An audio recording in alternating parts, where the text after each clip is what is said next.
بسم اللہ الرحمن الرحیم۔ محترم ناظرین السلام علیکم۔ محترم ناظرین، ایک گاؤں تھا جہاں قدرت کی بے پناہ نعمتیں تھیں۔ اللہ تعالیٰ کی قدرت سے وہاں کے لوگوں کو کسی چیز کی کوئی کمی نہیں تھی، ہر سہولیات ان کے پاس میسر تھی، لیکن سب سے بری بات یہ تھی کہ وہاں سب کے سب لوگ ہندو تھے جو اپنی شان و شوکت اور دولت پر بڑا فخر کرتے تھے۔ مسلمانوں کی تعداد بہت ہی کم تھی، بلکہ یوں کہیں کہ اکا دکا تھی۔ ان ہندوؤں کا ایک سردار تھا جس کی ایک بیٹی تھی۔ ہندو اپنی بیٹی سے بے انتہا محبت کرتا تھا۔ بیٹی بہت زیادہ مغرور اور ظالم تھی، انسان کو انسان نہیں سمجھتی تھی اور اپنے آپ پر بڑا غرور کرتی تھی۔ وہاں پر جو غریب لوگ تھے وہ صرف مسلمان تھے۔ ہندو آپس میں تو بڑے پیار سے رہتے تھے اور ایک دوسرے کی مدد بھی کرتے تھے، لیکن مسلمانوں کو پوچھنے والا کوئی نہیں تھا۔ اس ہندو لڑکی نے مسلمانوں کو اپنا غلام بنایا ہوا تھا اور وہ ان سے کام بھی لیا کرتی تھی اور ان پر ظلم بھی کرتی تھی۔ مسلمان اس لڑکی سے بہت تنگ تھے اور اللہ تعالیٰ کی ذات سے اپنے لیے دعا مانگتے تھے۔ اس ہندو لڑکی کو گھڑ سواری کا بہت شوق تھا۔ اس نے اپنے استبل میں گھوڑے بھی پال رکھے تھے۔ ان گھوڑوں میں سے ایک گھوڑا بہت ہی زیادہ خوبصورت اور بے قابو تھا، کسی کے قابو میں نہ آتا تھا۔ جو بھی اس پر سوار بیٹھتا تو وہ اسے گرا دیا کرتا تھا، لیکن اس ہندو لڑکی کا دل اسی گھوڑے پر آیا ہوا تھا۔ وہ اس پر سوار ہونے کی کوشش میں کئی بار زمین پر گری بھی تھی اور اسے بہت غصہ آتا تھا۔ گاؤں کا کوئی بھی آدمی اس گھوڑے کو قابو نہ کر پایا تھا۔ اب اس ہندو لڑکی نے پورے گاؤں میں اعلان کر دیا، جو اس گھوڑے کو قابو کر دے گا میں اسے انعام سے نواز دوں گی۔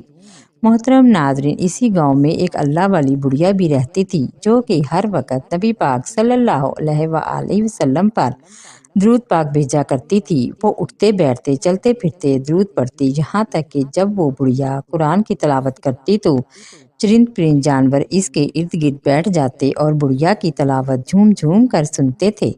اس اللہ والی بڑھیا کا اس بھری دنیا میں اللہ کے سوا اور کوئی نہ تھا۔ اس کا شوہر دنیا سے جا چکا تھا، اس کی کوئی اولاد بھی نہ تھی۔ ایک دفعہ اس ہندو لڑکی کے کچھ آدمی بڑھیا کی جھونپڑی کی طرف گئے تو انہوں نے بڑھیا کو درود پاک پڑھتے اور اس کے ارد گرد چرند پرند اور جانوروں کو جھومتے ہوئے دیکھا تو سوچنے لگے، ضرور یہ بڑھیا عورت ہماری مالکن کے گھوڑے کو قابو کر سکتی ہے۔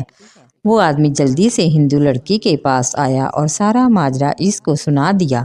ہندو لڑکی اپنے گھوڑے کو بھول کر بڑھیا کے درود پاک پڑھنے والی بات سن کر طیش میں آ گئی اور سوچنے لگی، اس بڑھیا کی اتنی جرأت کہ میرے ہی علاقے میں رہ کر اپنے رب کا نام لیتی ہے اور اپنے نبی پر درود بھیجتی ہے، یہ وہ بالکل اچھا نہیں کرتی۔ اب تو اسے سبق سکھانا پڑے گا۔ اس ہندو لڑکی نے اپنے آدمیوں سے کہا، اس بڑھیا کو پکڑ کر فوراً میرے پاس لے آؤ۔ ہندو لڑکی کے آدمیوں نے بالکل ویسا ہی کیا اور بڑھیا کو جا کر کہنے لگے، اے بڑھیا، تجھے ہماری مالکن بلا رہی ہے۔ اللہ والی بڑھیا بیچاری گھبرا گئی اور کہنے لگی، تمہاری مالکن کو بھلا مجھ جیسی ناچیز سے کیا کام ہو سکتا ہے؟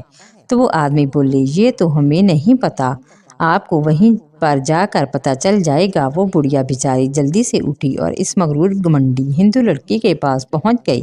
ہندو لڑکی نے بڑھیا کو بڑی مغرور نگاہوں سے دیکھا اور یہ تو اس کو نہ کہہ سکی کہ تم درود پاک کیوں پڑھتی ہو۔ بس دل میں اس نے یہ پختہ ارادہ کر لیا تھا کہ میرا یہ سر پھرا گھوڑا ہی اس بڑھیا کو سبق سکھا سکتا ہے۔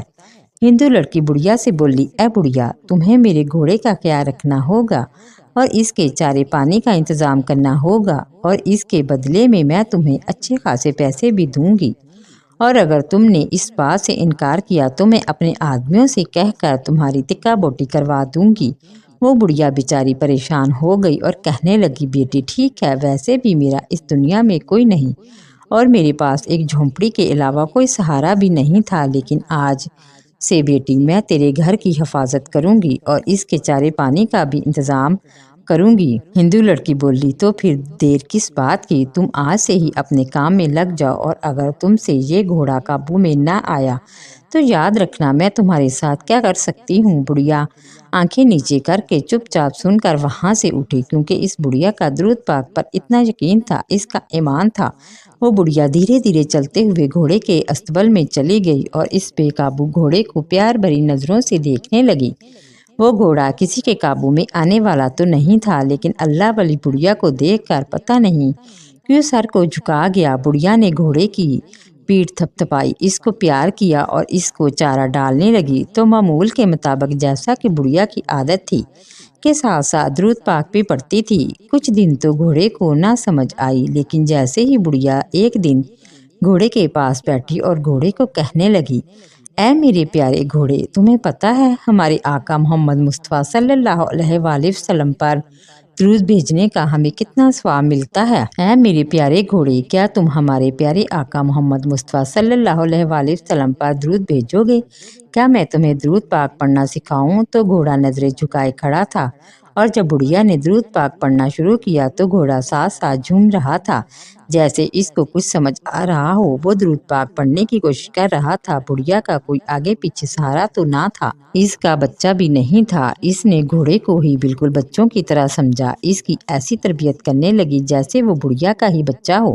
اب وہ گھوڑا پہلے جیسا سر پھرا نہیں تھا۔ ہندو لڑکی نے جب یہ سارا ماجرا دیکھا کہ اس بڑھیا نے تو گھوڑے کو قابو کر لیا ہے، نہ جانے کیا جادو کر دیا ہے، گھوڑا تو اب سر پھرا رہا ہی نہیں، اور جب میں سواری کے لیے بیٹھتی ہوں تو آگے سر جھکا لیتا ہے، آخر اس بڑھیا نے کیا جادو کر دیا میرے گھوڑے پر؟ یعنی وہ ہندو لڑکی بڑھیا کی شکر گزار ہونے کے بجائے الٹا اس پر الزام لگا رہی تھی۔ وہ بڑھیا جب گھوڑے کو چارہ ڈالتی تو اس کے پاس بیٹھ کر گھنٹوں گھنٹوں باتیں کرتی، پر ایسا لگتا ہے جیسے وہ گھوڑا ہر بات کو سمجھ رہا ہو۔ جیسے جیسے وہ بڑھیا درود پاک پڑھتی ویسے وہ گھوڑا پیچھے سے درود پاک کو دہراتا تھا۔ یعنی وہ تھا تو بے زبان جانور، منہ سے تو بول نہیں سکتا تھا، بس اپنے ہونٹ ہلا رہا تھا اور جھوم رہا تھا۔ محترم ناظرین، اس ہندو لڑکی کی ایک اور ملازمہ تھی، وہ بھی دوسرے گھوڑوں کو سنبھالا کرتی تھی اور وہ بھی ہندو تھی۔ اس کے کانوں میں جب درود پاک کی آواز پڑتی تو اسے بہت غصہ آتا اور دل میں سوچنے لگی کہ کسی طرح اس بڑھیا عورت کو اس کام سے منع کر دوں، اس کو تو مالکن نے بہت بڑا عہدہ دے دیا ہے، ایک بے قابو گھوڑے کو قابو کرنے کا، کیوں نہ میں اس بڑھیا کا پتہ ہی صاف کر دوں اور اس گھوڑے کی رکھوالی بھی میں خود کروں۔ پھر ایک دن جب وہ بڑھیا گھوڑے کو چارہ دے رہی تھی اور ساتھ میں درود پاک کا بھی ورد کر رہی تھی اور اس عورت کو اچھا موقع مل گیا، وہ بھاگتی ہوئی ہندو مالکن کے پاس گئی اور کہنے لگی، مالکن غضب ہو گیا۔ ہندو لڑکی بولی، کیا ماجرا ہے؟ جلدی کہو، کیا بات ہے؟ وہ کہنے لگی، مالکن، جو آپ کا گھوڑا ہے، جو آپ کو جان سے بھی پیارا ہے، مجھے اس گھوڑے کی آج کل طبیعت ٹھیک نہیں لگتی۔ ہندو لڑکی بولی، اچھا، تو مجھے اس بات کی خبر کیوں نہیں ہوئی؟ وہ عورت بولی، کیسے خبر ہوتی؟ وہ جو آپ نے بڑھیا گھوڑے کی دیکھ بھال کے لیے رکھی ہے، وہ ٹھیک سے گھوڑے کا خیال نہیں رکھتی۔ ہندو لڑکی نے کہا، میں بھی کچھ دنوں سے یہی نوٹ کر رہی تھی، وہ گھوڑا اب سر پھرا نہیں رہا۔ تم ایسا کرو، جلدی سے مجھے اس گھوڑے کے پاس لے کر چلو۔ وہ ہندو لڑکی اس بڑھیا کے پاس پہنچی تو کیا دیکھتی ہے، وہ گھوڑے کو چارہ کھلا رہی تھی اور ساتھ ہی ساتھ درود پاک پڑھ رہی تھی۔ گھوڑا بھی جھوم رہا تھا اور ہونٹوں کو ہلا کر درود پاک پڑھ رہا تھا۔ ہندو لڑکی کا تو ایک دم دماغ خراب ہو گیا اور غصے سے بڑبڑا کر کہنے لگی، اے بڑھیا، یہ تو کیا میرے گھوڑے کو اوٹ پٹانگ سکھا رہی ہے؟ تجھے پتہ نہیں میرے دربار میں مسلمانوں کا عبادت کرنا سخت منع ہے، اور بند کر یہ اپنی تلاوت، میرے کانوں میں بج رہی ہے۔ ہندو لڑکی نے اپنے نوکروں کو حکم دیا، آگے بڑھو اور فوراً اس بڑھیا کو پکڑ کر قید میں ڈال دو۔ اس ہندو لڑکی کے آدمیوں نے فوراً بڑھیا کو پکڑا اور اتنا مارا کہ بڑھیا بے ہوش ہو کر زمین پر گر گئی۔ گھوڑا یہ سب کچھ دیکھ رہا تھا۔ اس گھوڑے کی آنکھوں میں انسانوں کی طرح آنسو بہہ رہے تھے، اور گھوڑوں میں یہ بات تو خاص ہے، وہ نبی پاک صلی اللہ علیہ وآلہ وسلم سے بڑی محبت کرتے ہیں، اور وہ گھوڑا کیسے برداشت کر سکتا تھا کہ ایک ظالم ہندو لڑکی اس بڑھیا پر ظلم کرے جو نبی پاک صلی اللہ علیہ وآلہ وسلم پر درود پڑھنے والی تھی۔ اس گھوڑے کی آنکھوں میں آنسو تھے اور وہ چاہ رہا تھا کہ ابھی اسی وقت میری رسی ٹوٹ جائے اور اس ہندو لڑکی کو مزہ چکھا دوں کہ کیسے یہ بڑھیا پر ظلم کر رہی ہے۔ گھوڑا اچھل کود کرنے لگا اور بلبلا رہا تھا۔ اب اس ہندو لڑکی پر اللہ تعالیٰ کا قہر نازل ہونے والا تھا۔ وہ بڑھیا کو باہر پھینکوا چکی تھی، لیکن اللہ کے حکم سے بڑھیا کو کوئی نقصان نہ ہوا۔ ادھر وہ گھوڑا اپنے پاؤں کو اوپر اٹھاتا، یعنی کہ کچھ دعا مانگ رہا تھا، اور وہ رو رہا تھا۔ ادھر وہ بڑھیا رو رو کر اللہ سے دعائیں مانگنے لگی کہ یا اللہ، یہاں پر اپنے نیک بندوں کو اس عورت کے ظلم سے بچا لے۔ ایک دن پھر اللہ کا کرشمہ ایسا ہوا کہ اس بستی میں ایک اللہ والے بزرگ آ گئے، اور اس اللہ والے بزرگ کے آتے ہی ایک بڑا حادثہ ہوا۔ اس ہندو لڑکی کا باپ اسی گھوڑے پر سوار ہو کر، جو کہ درود پاک پڑھتا تھا، جنگل کی سیر کو نکلا اور چلتے چلتے ایک گھنے جنگل میں پہنچ گیا۔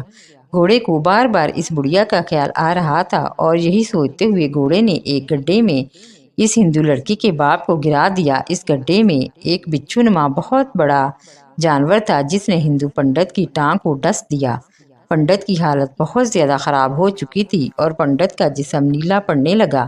اس پنڈت کے جو باقی غلام تھے، وہ بھی اس کی حالت دیکھ کر ڈرنے لگے۔ انہوں نے پنڈت کی جب یہ حالت دیکھی تو فوری طور پر اس کو گھر لے گئے۔ جب اس ہندو لڑکی نے اپنے باپ کو ایسی حالت میں دیکھا تو بلبلانے لگی، کیونکہ اس کا باپ ہی اس کی کمزوری تھا، اور وہ اپنے باپ سے بہت محبت کرتی تھی۔ اس ہندو لڑکی نے دنیا جہاں کے حکیموں طبیبوں کو بلایا، مگر وہ سب ناکام ہو کر واپس جا رہے تھے، اور ادھر اس جانور کا زہر تیزی سے پھیل رہا تھا، لیکن کوئی بھی اس کا علاج نہیں کر پا رہا تھا۔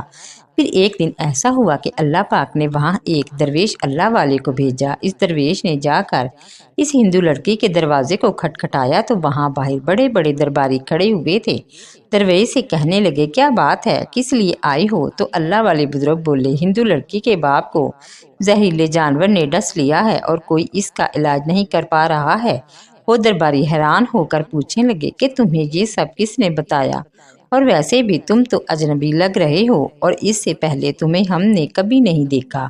اس سے پہلے درویش بولا، میں مسافر ہوں، اور مجھے خبر ملی ہے کہ یہاں کے پنڈت کو زہریلے جانور نے کاٹ لیا ہے، اور کوئی بھی اس کا علاج نہیں کر پا رہا ہے، لیکن میں ان کا علاج کر سکتا ہوں، اس لیے مجھے اندر جانے دو۔ جب وہ بزرگ اندر داخل ہوتے تو کیا دیکھتے ہیں کہ ہندو پنڈت درد سے تڑپ رہا ہے، اور زہر اس کے پورے جسم میں پھیل رہا ہے۔ اللہ والے نے ہندو پنڈت کی ٹانگ پر ہاتھ پھیرا، اور پنڈت کی بیٹی کے منہ پر ایک زوردار تھپڑ مارا، اور وہاں سے جلدی سے چلا گیا۔ پنڈت کی بیٹی غصے سے لال پیلی ہو گئی، اور اس نے اپنے نوکر کو بولا کہ اس کی اتنی جرت کہ تمہاری مالکن پر ہاتھ اٹھائے، تم لوگ جا کر اس کو کہیں سے بھی ڈھونڈ کر میرے سامنے لاؤ۔ اس ہندو لڑکی کے حکم پر سارے نوکر جا کر پورے جنگل میں پھیل گئے، اور اس اللہ والے کو ڈھونڈنے لگے۔ ان کی نگاہ ایک درخت کے نیچے بیٹھے بزرگ پر پڑی تو اللہ والے بزرگ عبادت کر رہے تھے۔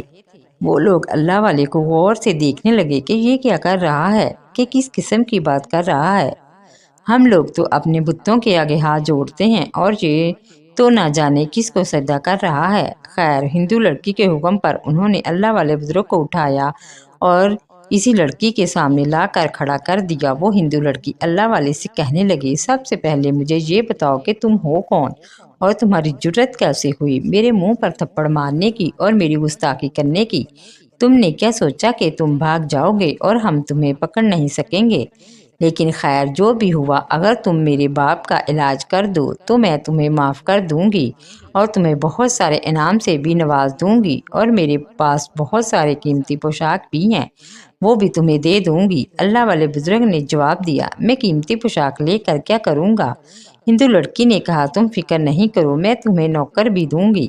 اللہ والے بزرگ کہنے لگے، اچھا، تو میں اتنا سارا مال و دولت اور نوکر لے کر اپنی اس جھونپڑی میں اکیلا رہوں گا؟ ہندو لڑکی نے کچھ دیر سوچا، پھر کہنے لگی، تم پریشان نہ ہو، میں تمہارے ساتھ شادی کرنے کے لیے بھی تیار ہوں، لیکن شرط یہ ہے کہ تمہیں میرے باپ کو بالکل ٹھیک کرنا ہوگا، اور اپنا مذہب بھی چھوڑنا ہوگا، میرے مذہب کو اپنانا ہوگا، کیونکہ میرے خاص آدمیوں نے تمہیں عبادت کرتے ہوئے دیکھا ہے، اور جہاں تک ہمارا سوال ہے، ہم بتوں کی پوجا کرتے ہیں، اس لیے میں تم سے گزارش کرتی ہوں، یہ سارا مال لے لو اور مجھے اپنی بیوی بنا لو، اور اپنے اللہ کو چھوڑ دو، کیونکہ مجھے تمہاری اللہ کی عبادت اچھی نہیں لگتی۔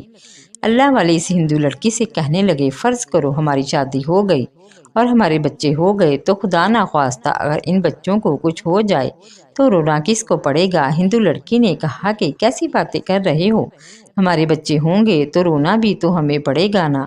بزرگ مسکرا کر بولے، اگر مال و دولت اور خوبصورت بیوی لے کر مجھے رونا ہی پڑے تو کیا فائدہ؟ تم اپنا قیمتی مال اور یہ گھوڑا اپنے پاس ہی رکھو۔ اگر ان نعمتوں کو لے کر مجھے اپنا مذہب چھوڑنا پڑے تو میں ہرگز نہیں کروں گا۔ میں اپنے مذہب پر جان بھی دے سکتا ہوں، اس لیے مجھے کچھ نہیں چاہیے۔ پنڈت کی بیٹی بولی، کیا مطلب ہے؟ تمہارا بزرگ بولے جہاں پر ایک مسلمان بوڑھی عورت پر ظلم ہوا ہے بس میں اسی کے لیے یہاں پر آیا ہوں۔ اتنا بول کر بزرگ جب واپس جانے لگے تو پنڈت کی بیٹی نے آواز دی اور کہا میں نے تمہیں مال دے کر آزمانا چاہا، اپنا آپ دے کر آزمانا چاہا، مگر تم اپنی بات پر اڑے رہے۔ لیکن تیری آنکھوں کے سامنے میرا باپ بلبلا رہا ہے، تڑپ رہا ہے، تمہیں اس کا کوئی احساس نہیں۔ اب میں تجھے اپنے آدمیوں سے کہہ کر جان سے بھی مروا سکتی ہوں۔ بزرگ بولے تم نے ظلم کمزور لوگوں پر کیا ہے، تم ایسا کرو مجھے ہاتھ لگا کر دکھاؤ۔ اس سے پہلے کہ ہندو لڑکی آگے بڑھ کر اللہ والے کے منہ پر تھپڑ مار کر اپنا بدلہ لیتی، اسی وقت اللہ والے بزرگ نے ایک پھونک ماری اور وہ لڑکی ایک گھوڑی بن گئی۔ اب وہ بلبلا رہی تھی اور کچھ نہیں کہہ پا رہی تھی۔ وہاں پر جتنے بھی لوگ کھڑے تھے وہ ڈر گئے تھے۔ ہندو لڑکی کا ایک بہت خاص نوکر آگے بڑھا اور اللہ والے بزرگ کے قدموں میں گر گیا، کہنے لگا کہ اے اللہ والے بزرگ، اس لڑکی کو معاف کر دو، اس نے جانے انجانے میں گستاخی کی ہے، بس اپنے باپ کو دکھ میں نہیں دیکھ سکتی تھی، اسی لیے اسے غصہ آ گیا۔ اب ہم ادھر جتنے بھی لوگ کھڑے ہیں سب کے سب کلمہ پڑھ کر مسلمان ہو جائیں گے، بس آپ اس لڑکی کو اصلی حالت میں لے آؤ۔ اللہ والے بزرگ بولے ہم زبردستی کسی کو اپنے دین کی دعوت نہیں دیتے، ہمارے دین میں کوئی زور زبردستی نہیں۔ اگر یہ لڑکی انسان بن کر سدھر جائے اور اس اللہ والی سے معافی مانگ لے تو ہم اسے اس کی اصلی حالت میں لانے کے لیے اللہ تعالیٰ سے دعا کریں گے۔ پھر اللہ والے نے اس ہندو لڑکی پر پھونک ماری اور وہ پھر سے اپنی حالت میں آ گئی۔ وہ ہندو لڑکی بڑی شرمندہ تھی، اس نے فوراً اللہ والے سے معافی مانگی اور اللہ والے نیک بندے نے اسے معاف کر دیا، اور پھر اس نے اس بڑھیا سے بھی معافی مانگی، اس نے بھی اسے معاف کر دیا۔ پھر اللہ والی بڑھیا نے درود پاک پڑھ کر دم کرنا شروع کیا اور اس کے باپ کی جان بالکل ٹھیک ہو گئی، جسم کا زہر بالکل ختم ہوتا جا رہا تھا۔ ہندو پنڈت کی بیٹی ہکی بکی رہ گئی اور سوچنے لگی اس درود پاک میں اتنی طاقت ہے کہ میرے باپ کی ٹانگ فوراً ٹھیک ہونے لگی ہے۔ تبھی تو میں سوچوں یہ جانور گھوڑا کیوں اس بڑھیا کے درود پاک پڑھنے پر جھومنے لگتا ہے اور درود پڑھنے لگتا ہے۔ وہ ہندو کی بیٹی آگے بڑھی اور بڑھیا سے کہنے لگی مجھے معاف کر دو، میں نے آپ کی بڑی گستاخی کی ہے، مسلمانوں پر بہت ظلم کیا ہے، ان سب سے اپنے ظلم کی معافی مانگتی ہوں، لیکن آپ بہت نیک عورت ہیں، آپ نے میرے گھوڑے کو بھی اپنی عبادت میں لگا دیا اور میرے باپ کی جان بھی بچ گئی۔ وہ لڑکی اللہ والے بزرگ سے کہنے لگی اے اللہ والے بزرگ، آج میں سب کے سامنے مسلمان ہونا چاہتی ہوں اور میں آپ سے وعدہ کرتی ہوں آئندہ کے لیے کوئی بھی کافر مسلمان کو نہیں ستائے گا، بلکہ سب آپس میں مل جل کر بھائی بھائی بن کر رہیں گے اور سب کے سب مسلمان ہو جائیں گے۔ تو محترم ناظرین، درود پاک کی برکت سے اور درود پاک کی طاقت سے ایک پنڈت اور ہندو لڑکی نے اسلام قبول کر لیا۔ پھر اللہ والے سے پنڈت نے اپنی بیٹی کی شادی کر دی اور اس بستی میں امن و امان قائم ہو گیا۔ کل تک جو لوگ غرور کرتے تھے آج وہ لوگ اچھائی کا پیکر بن چکے تھے اور ہندو کی بیٹی کا نام اللہ والے نے ابرا رکھا تھا کیونکہ اب وہ مسلمان ہو چکی تھی۔ پھر اللہ والے نے اپنی بیوی اور اپنے سسر کو اسلام کی تعلیمات سکھائی۔ اب اللہ والے کی بیوی کبرا نے اپنے اس گھوڑے کو بڑھیا کو تحفے میں دے دیا اور اس بڑھیا کو ایک عالی شان گھر بنا کر دیا جہاں وہ بڑھیا اپنے گھوڑے کے ساتھ زندگی بسر کرنے لگی، اور ایسے ہی سب لوگ وہاں مسلمان ہو گئے اور ہنسی خوشی رہنے لگے۔ محترم ناظرین، یہ تھی ہماری آج کی ویڈیو۔ اگر آپ کو ویڈیو اچھی لگی ہو تو لائک اینڈ شیئر کیجیے اور مزید ایسی ویڈیو کے لیے میرا چینل سبسکرائب کریں اور بیل آئیکن کو پریس کر کے آل کا نوٹیفیکیشن آن کر لیں۔ شکریہ۔